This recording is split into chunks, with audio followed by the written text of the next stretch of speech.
Hey guys, it's Kelly and welcome back to my channel. Today we have a 2021 GMC Acadia SLT tour for you. Now the GMC Acadia got a redesign in 2021 and it's rumored to be getting an upgrade in 2024. But today I wanted to look at this current body style and see just how family friendly it is. If this is your first time joining me, hey, I'm Kelly and I'm the Karma. I'm a mom of two, almost three, and I'm a certified child passenger safety tech. All right, let's get started on this very popular small three-row SUV. And if you're currently car shopping, make sure you check out all of our amazing resources at the Car Mom, including our brand new car buying course. It's an online course dedicated to empowering you to get the best deal on a car. You can find a link in the description box below. Okay, so let's take a quick little look at the exterior before we hop into the interior. I actually really like how this one is tricked out. I think the red looks nice. I loved all this black out accents. If you come around to her side, we've got some really nice 20-inch rims that are looking stunning. And then the rest of the car is all blacked out as well. Anything from like the black Acadia to black roof rails, not an ounce of chrome found on here. And I think it gives it a really sporty look. The Acadia is one of those kind of smaller, sporty SUVs. What's interesting about the Acadia, and where I think there's a misconception, is this is not like the GMC version of the Chevy Traverse. The Acadia is much smaller than the Chevy Traverse, as you'll see when we hop in there. She doesn't really have much of a Chevy comparison, just a heads up. Okay, and then taking a look at the back end, as you can see, it's a very boxy, squared off back end. The world's literally weirdest shaped windshield wiper I've ever seen. GMC badging, more blacked out Acadia. I think the red looks nice. I like the red with the GMC logo, like it's working together and not separate. So anyway, that's the exterior. Now let's hop into the interior. We're really gonna spend some time talking about the different safety, technology, and most importantly, the car seat setup. Love to see a keypad. Bring back the keypads. Here's a shot of me in the driver's seat of the Acadia. Let's look at the door panel and see our cubby spaces that we're working with. This is the Stanley Ice Flow 30 ounce. Doesn't really work. Doesn't really work. It's not a bad side cubby, like definitely could fit a bottle of water, all of that stuff. Here's our trunk button right here, which is kind of cool. You can actually set if you want to go out max or just 3/4 for the power tailgate, so that's kind of fun. Our parking brakes right here, and then we go into our steering wheel controls. So this is the SLT trim, so that's like the mid-tier trim level. So it's not like the fully loaded, it's not the base, so it actually has some really nice features for a 2021. We've got all of our cruise control right here, and then our Bluetooth right there. Let's get on the other side and then we'll break down this infotainment system. Okay, let's talk about the infotainment system. It's pretty basic, but like kind of in a user-friendly way. So we have Apple CarPlay, Android Auto, navigation, Wi-Fi hotspot, all built into here. It is a touchscreen, and then we have some physical knobs down here as well. So a quick place to hit the home button. Love the split screen, so we can see where we're at, what we're listening to. Go back to the home screen easily. Like I said, the navigation system is really nice to have just in case. I don't know what this is. This is nothing. I thought this was like a trackpad, doesn't do a thing. Vents right here. We move down to our climate control. Love just the knobs. Again, it's a very easy to use climate control. I feel like cars are getting so much more complicated with their climate control, and that's like one thing. Don't get me wrong, I love a bell and whistle. I want to be able to turn down my climate control like that. So that's exciting to see. This is crazy. This is insane. I don't like this at all, because what if I have a cup here? It's just like, that's so hard to get to. And I know that would just drive me absolutely crazy. So I think this is a weird location. I would even just like it on this side. Like, I don't know why the drive button needs to be all the way over there. Then we move into what I would assume then we move into what is probably a wireless charger and other trim levels, a USB, a USB-C, and a 12 volt.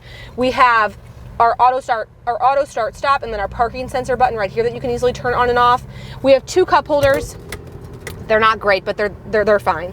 And then we also have heated seats, and you can just choose to heat the back, which I think is also kind of a fun feature. So you can just do the back or just do the heated seats. Right here we have our different driving modes, and then our lane departure control, and then we pop into our center console. So she's got everything you need, nothing you don't.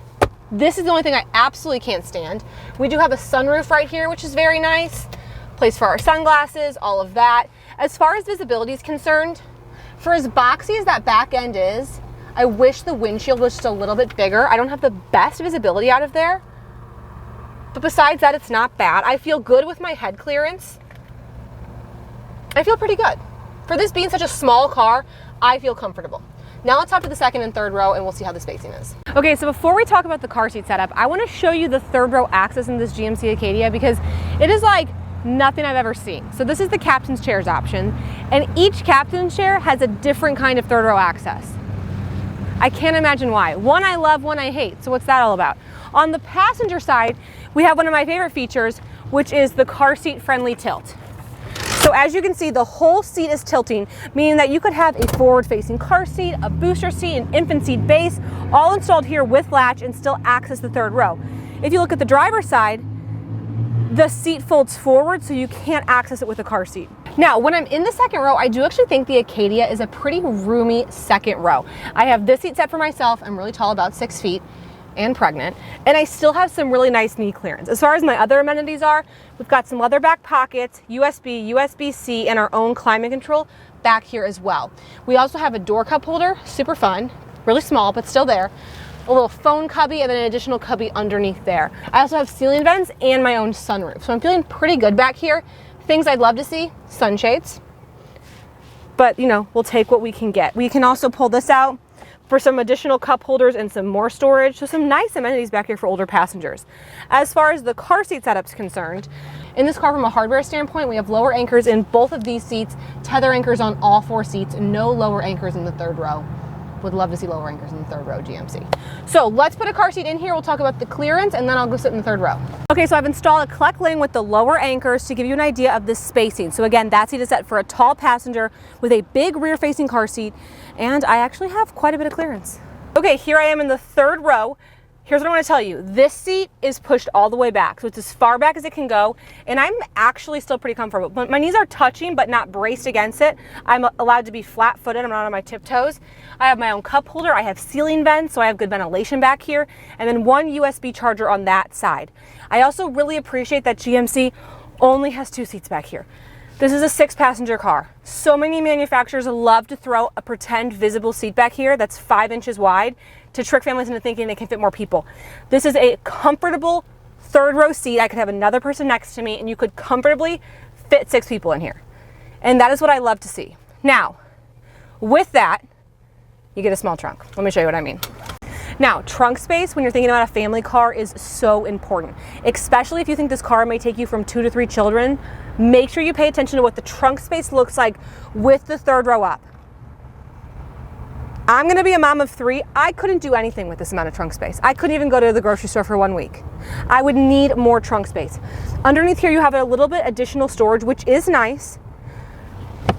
But without it, you're not fitting a double stroller, you're not fitting a single stroller. This is a super tight trunk. Now, it's easy to fold down a portion of the third row. I like to advise families against this only because now you're making this seating position so much more dangerous. It would be dangerous to then slide in a double stroller and then put a child next to that double stroller. If you get in a collision, this is now a dangerous projectile. So for that reason, I like the GMC Acadia for 2, maybe 1 kids. I'd probably maybe even opt for the bench seat so you just have an even extra layer of protection from the rest of the cabin. But the trunk space with the third row up is just not in this car. It would be very difficult. But you're getting a small car. So I appreciate that the Acadia took all the space it had and put it in the second and the third row. Just know it's gonna leave you with a little bit smaller trunk. Here's what the trunk space looks like with the third row down. I will now put in a stroller for you. This is the Zoe twin double stroller with the bigger wheels on it.